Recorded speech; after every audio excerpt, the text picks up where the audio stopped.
All right, Coach. You guys had a couple weeks off, and now you're back at it at what I know is one of your favorite events on the annual calendar, the Hootie at Bulls Bay. You guys are defending champions, won it for the first time last year. You come in playing exceptionally good golf, but you have had a little bit of a layoff, which is a good thing. You guys were very busy for a while there. What are your expectations coming into this tournament? Well, about half of our team had some time off.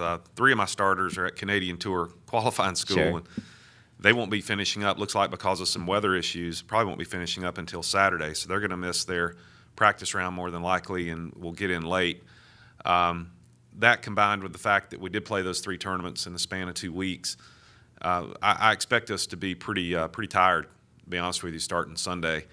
So it's going to be it's an interesting dynamic. The Canadian qualifying schools, that opportunity's a little new for us as far as college golf is concerned this year. So and it fit into our schedule. So it's been a little bit of a logistics situation with us, and I'll be interested to see just if they have their legs under them when we start on Sunday.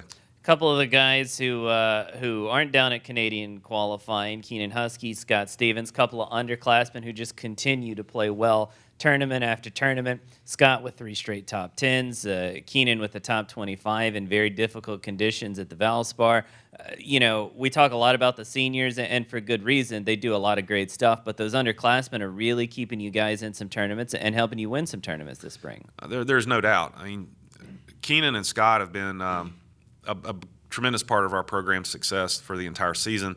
Will Miles played some really good golf for us, our freshman, starting with his individual finish at Houston, but then he played real well for us at Palmetto and at the Hackler in Myrtle Beach. And it's been you can't do the things we've done this year as a team without getting contributions from everyone.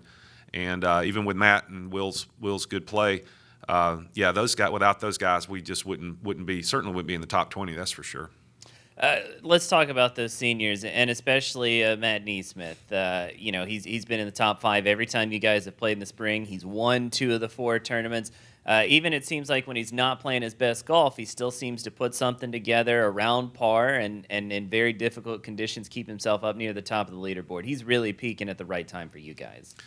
Yeah, well, the last 6 weeks or so, starting with the Jones Cup, he's just been playing some incredible golf, and Will Stark's been a little bit up and down, but his game, the last round he had at Valspar was saved us. I mean that was a really solid effort on his part, but he's just been a little bit on the streaky side. But yeah, I expect those two. We trust me, we want to win the Hootie. Don't get me wrong, and defend. But right now it's getting this team to try to collect themselves, work on a little bit of the holes in their games, and everybody has them. And make sure we peak and are in good form for the SEC championship. And that's the big thing.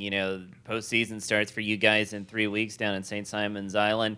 I know Matt was medalist last year, and as a team you guys did really well, but the goal is for the entire team to be champions this year. What do you need to see, and I know they don't necessarily correlate with each other, but what do you need to see this week at the Hootie to give you some good vibes going into the SEC?